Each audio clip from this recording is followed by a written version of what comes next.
Good morning dear students. आपकी तरफ से मेरे पास डाउट आया है क्वेश्चन नंबर 13 में। और इस क्वेश्चन में मोस्टली स्टूडेंट्स का डाउट आया ही है बेटा। मोस्टली बच्चों ने मेरे से ये क्वेश्चन पूछा है और आना भी चाहिए था। ये क्वेश्चन है ही ऐसा बेटा। और अब ध्यान से समझ लेना इस क्वेश्चन को, बहुत ईजी है, कोई ज़्यादा मुश्किल क्वेश्चन नहीं है ये। मैं एक बार क्वेश्चन पढ़वा देता हूँ, इसको समझा देता हूँ है क्या ये। देखो एक बार, X limited to cover the following assets and liabilities of Y limited. इस लाइन का मतलब है एक्स लिमिटेड कंपनी है जो टू कवर का मतलब खरीद रही है asset and liability of Y limited. जब एक कंपनी दूसरी को खरीदती है तो जो कंपनी खरीद रही है वो दूसरी कंपनी की एसेट्स भी लेती है और लाइबिलिटीज भी। ठीक है, आगे देखो। अब इसका मतलब क्या, एसेट और लाइबिलिटी, उसकी सारी प्रॉपर्टी एक्स लिमिटेड की हो जाएगी। वाई लिमिटेड सेल कर रही है ना, तो एक्स लिमिटेड के पास सारी की सारी एसेट आएंगे और अगर उसने कोई कर्ज देना है वो भी कौन देगा, अब एक्स लिमिटेड देगा। ठीक है, देखो क्या क्या है एसेट्स में। लैंड एंड बिल्डिंग आई है 20 लाख की, स्टॉक आया 5 लाख का, सन्ड्री डेटर, सन्ड्री मीन विभिन्न प्रकार के देनदार एसेट होती है ये, 2.5 lakh means 2.5 lakh, and sundry creditors 2 lakh. बेटा आपको पता होना चाहिए क्रेडिटर्स जो होते हैं वो लाइबिलिटी होती है और डेटर जो होते हैं वो एसेट होती है, ये बात आपको पता होनी चाहिए।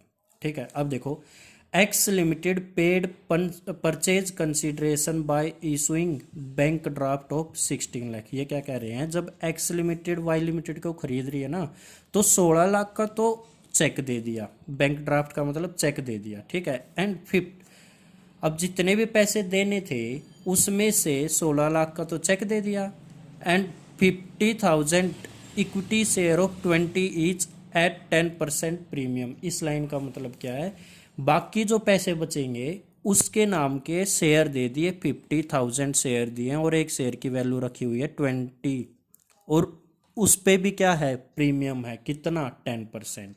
अब आपको क्या कैलकुलेट करना है, परचेज कंसीडरेशन। अब परचेज कंसीडरेशन क्या होता है, इसका मतलब ये है, आप ये बताओ, जब एक्स लिमिटेड वाई लिमिटेड को खरीद रही है तो वाई लिमिटेड को कितना पैसा पे कर रही है एक्स लिमिटेड, ये बताना आपको। जितना भी पैसा पे कर रही है, मान के चलना बेटा, मैं जूम कर लेता हूँ, मान लो 27 लाख रुपए देने हैं। सर ये कैसे निकाला, अब यही तो निकालेंगे परचेज कंसीडरेशन। ये मान के चलना 27 लाख रुपीज, इसमें से 16 लाख का तो क्या दे रही है, चेक, मीन 16 लाख का तो चेक दे दिया। कितने रह गए अभी भी बेटा, 11 लाख रह गए ना, 11 लाख रुपए रह गए ना। इसके लिए क्या पे कर रही है, 50,000 equity share of 20 at a premium of 10%। इसका मतलब है जो 11 लाख है उसके लिए शेयर दे रही है कंपनी। भाई पैसे देती है, पैसे नहीं है तो चेक से पेमेंट कर सकती है या फिर अपनी कोई चीज़ दे दो, जैसे कि शेयर दे देती है कंपनी अपनी। तो एक्स लिमिटेड अब वाई लिमिटेड को 11 लाख के शेयर दे रही है और प्रीमियम पे दे रही है। क्लियर है ये बात। आगे क्या करना है, इसकी एंट्रीज भी बनानी है। किसकी बुक में, एक्स लिमिटेड, मतलब नजरिया किसका रखना है, एक्स लिमिटेड का। मेरी बात सुनना ध्यान से बेटा।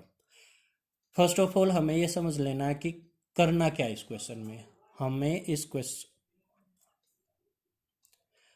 इस क्वेश्चन में परचेज कंसीडरेशन निकालना है। इसका मतलब जब एक्स लिमिटेड वाई लिमिटेड को खरीद रही है तो एक्स लिमिटेड ने वाई लिमिटेड को टोटल कितने पैसे दिए ये निकालना है। क्लियर है ये होता हमारा परचेज कंसीडरेशन। वो कैसे कैलकुलेट करेंगे, देखो आप ही बताओ, इसको क्या क्या दे रहा है ये। देखो बेटा, क्या बैंक ड्राफ्ट मीन्स चेक दिया 16 लाख का, बिल्कुल, और 50,000 इक्विटी शेयर दिए 20 के हिसाब से। तो बेटा आप क्या करोगे, 50,000 को 20 से मल्टीप्लाई करो, कितना आ जाएगा, 10 लाख। 10 लाख रुपए के शेयर दिए और प्रीमियम पे दिए तो ऐड कर लो प्रीमियम, और कितना, 10%। तो अब प्रीमियम की कैसे निकालते हैं आपको पता होना चाहिए बेटा। ईच के आगे क्या लिखा हुआ, 20, तो 20 का 10% निकाल दो तो ये आ गया हमारा 2 रुपीज़, मीन्स 2 रुपये का प्रीमियम है। तो 50,000 शेयर हैं और 2 रुपीज़ प्रीमियम हो गया, तो 50,000 इंटू 2 करोगे 1 लाख आ जाएगा। इसका मतलब देखो 16 लाख रुपए और 10 लाख के शेयर, और शेयर कैसे है, प्रीमियम पे 1 लाख के, टोटल कितने हो गए, 10 और 1 11, 11 लाख। तो टोटल पैसे कितने पे कर रहे हैं, देखो बेटा बाई चांस यहाँ पर भी कितना आ गया, 27 लाख रुपीज़, 16 लाख प्लस 11, तो परचेज कितने में किया गया है, 27 लाख में। क्या ये बात आई समझ में? सबसे पहले क्या निकालना है? Purchase consideration. कैसे निकालते हैं? जो जो कंपनी पे कर रही है उसको वो टोटल कर लो। एक तो क्या दे रही है? चेक दे रही है, मीन्स बैंक ड्राफ्ट दे रही है 16 लाख का। तो और क्या दे रही है? शेयर दे रही है। क्या शेयर प्रीमियम पे दे रहे हैं? बिल्कुल प्रीमियम पे दे रहे हैं। तो इनको ऐड कर दो, टोटल परचेज कंसीडरेशन आपको पता चल जाएगा। तो ये हमारा क्या आ गया अब? Purchase consideration. अब एंट्रीज कैसे पास करनी है? देखो बेटा, मैंने एंट्रीज आपको पहले भी बताई थी। हमारे पास क्या आया पहले वो देखो। क्या हमारे पास लैंड एंड बिल्डिंग आई है? बिल्कुल आई है सर, कहाँ पर पता आपको? देखो ये क्वेश्चन में लिखा हुआ है। प्लांट एंड मशीन कौन सा था? ये था बेटा क्वेश्चन। लैंड एंड बिल्डिंग आई है 20 लाख की, स्टॉक आया 5 लाख का, सन्ड्री डेटर 2,50,000 और क्रेडिटर्स 2 लाख। तो ये सारा लिख लिया। एसेट आपको पता होना चाहिए डेबिट साइड आती है, तो ये मैंने डेबिट साइड लिखी हुई है। देखो लैंड एंड बिल्डिंग आया 20 लाख, स्टॉक आया वही 5 लाख, सन्ड्री डेटर आया 2.5 लाख। ये नहीं लिखा अभी मैंने, कभी आप सोचो ये भी लिखा हुआ है, ये अभी मैंने लिखा नहीं है, ये मान के चलना। तो ये हमारी एसेट्स आ गए हमारे पास। क्या कुछ लाइबिलिटीज भी आई है? बिल्कुल आई है। देखो क्रेडिटर्स आए 2 लाख के, तो टू सन्ड्री क्रेडिटर्स लिख दिया 2 लाख। यहाँ तक क्लियर है बात? अब एक बात बताओ, वाई को कितने पैसे, इस कंपनी को कितने पैसे देने हैं? 27 लाख देने हैं। तो यहाँ पर लिख दो 2y 27 लाख। सर यहाँ पर क्यों लिखा? इसका लॉजिक क्या है बेटा? देखो वाई को पैसे देने हैं, क्या ये हमारी लाइबिलिटी नहीं है? और लाइबिलिटी किस साइड आती है? क्रेडिटर। कितने देने हैं? 27 लाख रुपीज। उसका वाई लिमिटेड के क्रेडिटर्स कितने आए हमारे पास? 2 लाख। तो टोटल कर्जा कितना मिला हमें, मतलब कितने पैसे पे करने हैं हमें वाई लिमिटेड के नाम के? 27 और 29 लाख। और वहाँ से हमारे पास एसेट्स कितनी आई है? 25। और ये तीनों टोटल करो बेटा, ये आ गया 27.5। अब देखो हमारे पास एसेट तो आई है 27.5 लाख की, और हमारे पास लाइबिलिटीज आई है 29 लाख की। आप बताओ, कर्जा तो आ गया 29 लाख का, और 27.5 लाख की आ गई एसेट। क्या ये इक्वल है? नहीं। और मैंने बताया था ये क्या करने होते हैं हमें, एसेट और लाइबिलिटी साइड क्या करनी होती है? इक्वल करनी होती है। इक्वल कैसे करेंगे? अब देखो, अगर एसेट साइड कमी रह जाए, ये एसेट साइड कमी रही है ना बेटा, तो क्या लिख लेते हैं हम? गुडविल। कितनी कमी रही है? मैंने 29 में से 27.5 माइनस किया, ये 1.5 लाख आ गया। तो देखो जितनी कमी रही है 1.5 लाख आ गया गुडविल। और अगर इधर की साइड कमी रहती, क्रेडिटर साइड, फिर कैपिटल रिजर्व लिखते थे। आपको याद होनी चाहिए ये बात, अगर नहीं है तो अभी सुन लो। अगर ऐसे एसेट साइड कमी रह जाए तो गुडविल लिखते हैं। देखो ये गुडविल ऐसे आया 1.5 लाख। सर ये एक्स्ट्रा क्यों आया? ये गुडविल ही क्यों आया? इसका लॉजिक बताओ। देखो बेटा, एक कंपनी दूसरी कंपनी को खरीद रही है, उस कंपनी का जो कर्जा आया है हमारी कंपनी के पास, मान लो एक्स लिमिटेड खरीद रही है, हम अपने आप को क्या मान के चलेंगे? X limited. इस कंपनी के पास वाई लिमिटेड का कर्जा है 29 लाख का, और एसेट आई है 27.5 लाख की। अब कोई भी ये बोलेगा यार हम कर्ज 29 लाख क्यों ले? क्योंकि हमारे पास एसेट कम की आई है, 27.5 की आई है, हम क्यों लेकर जाओ? बोला भाई बात सुन, हमारी गुडविल है मार्केट में। एक बार तू हमारी कंपनी को खरीद तो ले। एक्स लिमिटेड को बोला जा रहा, वाई लिमिटेड बोल रही है, एक बार खरीद तो ले। नाम नाम से ही तुम्हारे पास हमारे प्रोडक्ट खरीदने के लिए आ जाएंगे, तो आपको नाम से ही बेनिफिट होना है। तो ये जो उसका कंपनी का नाम बना हुआ ना मार्केट में, उस गुडविल के पैसे लिए, ठीक है। और गुडविल आपको पता है इंटेंजिबल एसेट होती है, और एसेट डेबिट साइड जाती है। क्लियर है ये बात? चलो ये एंट्री आई आपको समझ में। अब दूसरी एंट्री करते हैं भाई। वाई लिमिटेड को बैंक के जरिए कितने पैसे दिए? मीन्स चेक्स, बैंक ड्राफ्ट से कितने दिए? 16 लाख दिए ना। क्या यहाँ पर वाई लिमिटेड रिसीवर हो जाएगा?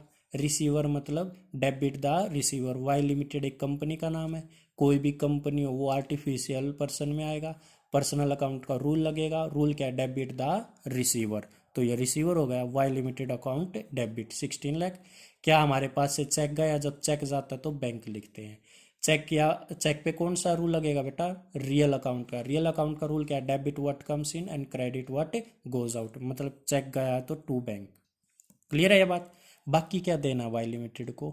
बाकी देना है भाई इक्विटी शेयर। और किस हिसाब से? 50,000 का, 50,000 शेयर देने हैं, और एक शेयर 20 रुपीज़ का, और प्रीमियम पे देने हैं। तो पहले लिखो वाई लिमिटेड को कितने देने हैं टोटल? 11 लाख देने हैं। हम क्या क्या दे रहे हैं, इक्विटी शेयर दे रहे हैं और सिक्योरिटी प्रीमियम दे रहे हैं। मीन्स प्रीमियम पे इशू कर रहे हैं ना, सिक्योरिटी प्रीमियम रिजर्व। अब ये कैलकुलेट कैसे होगा बेटा, ये देखो ये कितना देना है, 11 लाख रुपीज़ देने हैं ना। देखो बेटा ये एंट्री मैंने नए पेज पे लिख ली है। वाई लिमिटेड को भाई 11 लाख रुपए देने हैं, ठीक है। अब ये अमाउंट कैसे आएगी वो देख लो एक बार। देखो भाई 11 लाख रुपए देने हैं, ठीक है। तो मैंने बताया था जब प्रीमियम पे पैसे दिए जा रहे हो, जब किसी कंपनी को प्रीमियम पे शेयर दिए गए हैं और प्रीमियम पे दिए गए हैं, तो नंबर ऑफ क्या निकालना पड़ता है हमें, नंबर ऑफ शेयर्स। सर वो कैसे कैलकुलेट करते थे, बताओ कितने पैसे देने हैं, 11 लाख। और एक से at the rupees of 20 each देने हैं ना, तो 20 क्या प्रीमियम पे भी देने हैं, बिल्कुल, तो वो और ऐड कर लो। ऐसे करना बताया था मैंने कि एक शेयर की फेस वैल्यू क्या रखी है, क्या प्रीमियम है, अगर है तो वो भी ऐड कर लो। ऐसे नंबर ऑफ शेयर निकलते हैं। तो ये निकालते हैं वही 11 लाख हो जाएगा और ये 22 हो जाएगा। तो 11 लाख को 22 से डिवाइड किया, ये कितना आ गया, 50,000। मीन्स एक शेयर कितने का दिया, 50,000। तो यहाँ पर लिखो अब 50,000। इक्विटी शेयर कितने दिए हैं, 20 के 50,000। नंबर ऑफ शेयर आ गए 50,000। यहाँ नंबर ऑफ शेयर आ गया हमारा 50,000 शेयर दिए हैं 20 के हिसाब से, मीन्स एक शेयर 20 का रखा है। और क्या ये 50,000 शेयर जो दिए प्रीमियम पे दिए, बिल्कुल दिए। प्रीमियम कितने का सर, 2 रुपीज़ का, यहाँ पर 2। अब इसको इससे मल्टीप्लाई करो 10 लाख, इसको इससे करो 1 लाख, हो गया ना डेबिट क्रेडिट इक्वल, ये 11 और ये भी 11। तो ये केस था बेटा। एक बार और बता देता हूँ, एक कंपनी दूसरी खरीदते हो तो कुछ एसेट आती है उस कंपनी के पास, कुछ लाइबिलिटी आती है। आपके पास कुछ क्वेश्चन ऐसे आएंगे कि भाई कितने में खरीदा, मीन्स परचेज कंसिडरेशन है, खुद बता देंगे, खुद बता देंगे तो प्रॉब्लम ही नहीं है। इन केस जैसे इस क्वेश्चन में खुद नहीं बताया तो आप अपने आप से कैलकुलेट करोगे, और कैलकुलेट करने के लिए आप ये देखोगे कितना क्या क्या पे किया गया। चेक से पेमेंट हुआ, मीन्स बैंक ड्राफ्ट से हुए 16 लाख की, बाकी क्या दे दिए, शेयर दे दिए। इन दोनों को टोटल कर दो, टोटल करने के बाद आपका परचेज कंसीडरेशन आ गया। देखो ये टोटल कर दिए, ये आ गया मेरा परचेज कंसीडरेशन, बस, ठीक है। ये परचेज कंसीडरेशन है। अब हमें पता है एसेट बिल आई, हमारे पास कुछ लाइबिलिटी आई है, एसेट डेबिट साइड लिखी, लाइबिलिटी यहाँ पर लिखी, और यहाँ पर परचेज कंसीडरेशन जरूर लिखा जाता है। यहाँ वाली एंट्री में क्या लिखा जाता है, परचेज कंसीडरेशन। अब परचेज कंसीडरेशन लिखा, लाइबिलिटी लिखी, यहाँ पर एसेट्स लिखी। दोनों को हम देखेंगे कंपेयर करके, एसेट वाला ज़्यादा है लाइबिलिटी वाला। हमें क्या कौन सा ज़्यादा मिला, लाइबिलिटी वाला, ये 29 लाख मिला, और ये मिले 27.5 लाख। तो क्या हुआ, ये कम पड़ गया ना। जब एसेट साइड कम पड़ जाए तो हम क्या लिखते हैं, गुडविल। क्यों लिखते हैं, मैंने लॉजिक बता दिया आपको। तो इतने से कम पड़ी है, ठीक है। मीन्स ये तो हो गया हमारी पहली एंट्री। फिर दूसरा, इसको क्या क्या पे किया वो बताओ। एक तो चेक से पेमेंट हुई है 16 लाख की, बाकी क्या दिए हैं, शेयर। वाई लिमिटेड को 11 लाख के क्या दिए हैं, शेयर। शेयर दिए हैं 10 लाख के, और ये शेयर प्रीमियम पे है कितने के, 1 लाख के, 1 लाख की। और ये कैसे कैलकुलेट किया, जब प्रीमियम पे इशू करना हो तो हम क्या निकालते हैं, नंबर ऑफ शेयर। वो कैसे निकाले जाते हैं, टोटल बताओ कितने पैसे देने। वैसे तो 27 देने थे, बट हम 16 लाख का चेक दे चुके हैं, मीन्स 11 लाख देने शेयर से, तो 11 लाख लिखा जितना पैसा पे करना है। फेस वैल्यू लिखो यहाँ पर, अगर प्रीमियम भी है वो और ऐड कर लो, इनको डिवाइड कर दो, ये आ गया 50,000 नंबर ऑफ शेयर आ गए। और अमाउंट कैसे लिखी जाती है, इक्विटी शेयर के आगे यहाँ पर 50,000 mean number of share into face value, number of share into face value, और यहाँ पर number of share into premium value. ये क्वेश्चन है बेटा। और भी किसी क्वेश्चन में डाउट्स आए मेरे को बताओ, मैं आपको ऐसे ही वीडियो बना के भेज दूंगा। Thank you and have a nice day.